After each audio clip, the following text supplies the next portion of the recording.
Thank you, Joan, so much. And thank all of you for being here today, especially the families who have traveled so far and with such heavy hearts. This is a 2007 Chevy Cobalt ignition switch. This is the same design that failed, shutting off vehicle airbags and killing innocent victims. We now know that the difference between this switch and one that would have worked properly was life or death. And do you know the other difference? $2. That's right, $2. That's how little this ignition switch could have cost to repair. Just $2. $2 that could have saved the priceless lives of 18-year-old Natasha Weigel, 16-year-old Amber Marie Rose, 19-year-old Sarah Troutwine, and the lives of so many others. But that was apparently $2 too much for General Motors. $2 too much to act when a Saturn Ion stalled in 2003 and a technician found the ignition switch had been worn out by a heavy key ring. $2 too much to act when GM received more and more reports of its cars' engines turning off by themselves in 2004, 2005, and 2006. Too much even after GM found evidence of 9 Chevrolet Cobalt crashes involving airbags that did not deploy in 2007. GM's failure to act in the face of additional deaths, injuries, and complaints went on and on until just 2 months ago when it finally started to recall these vehicles. This recall is a decade late and dozens of lives and injuries short.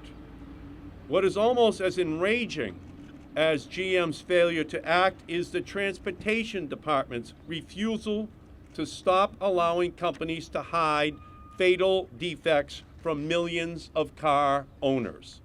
In 2000, I worked with Congressman Henry Waxman and my other colleagues, including Diana DeGette, to create the early warning reporting system as part of the auto safety law passed to deal with the Ford Firestone rollover defect that killed more than 250 people. But when it came time for the Bush administration to implement our law, they acquiesced to GM and other car companies' desires to keep vital safety information secret.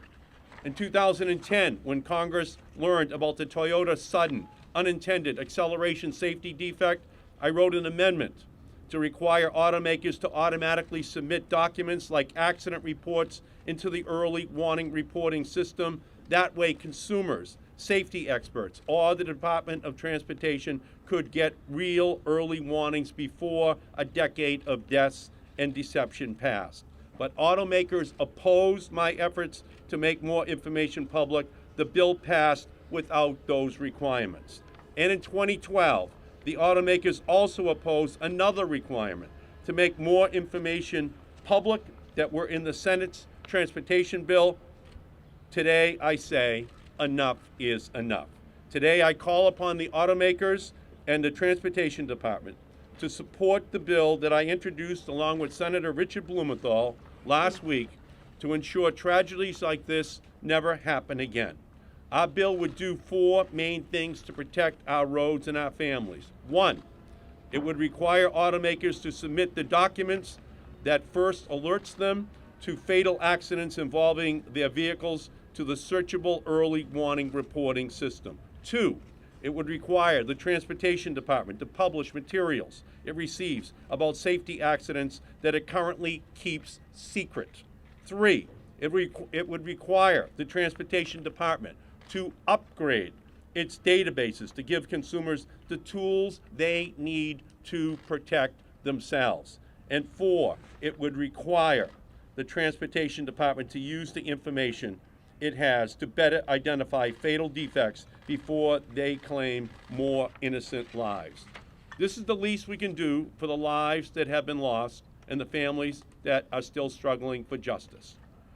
Justice for Haisea Chansusos, for Amador Cortinas, for Ryan Quigley, for Richard Scott Bailey, for Amy Rademacher, for Kelly Erin Ruddy, for Michael Sharkey Jr., for Joshua Wooden. We can make sure this doesn't happen again. For all of them, we must make sure this doesn't happen again. We cannot allow the next chapter in this automobile safety tragedy to have the same ending.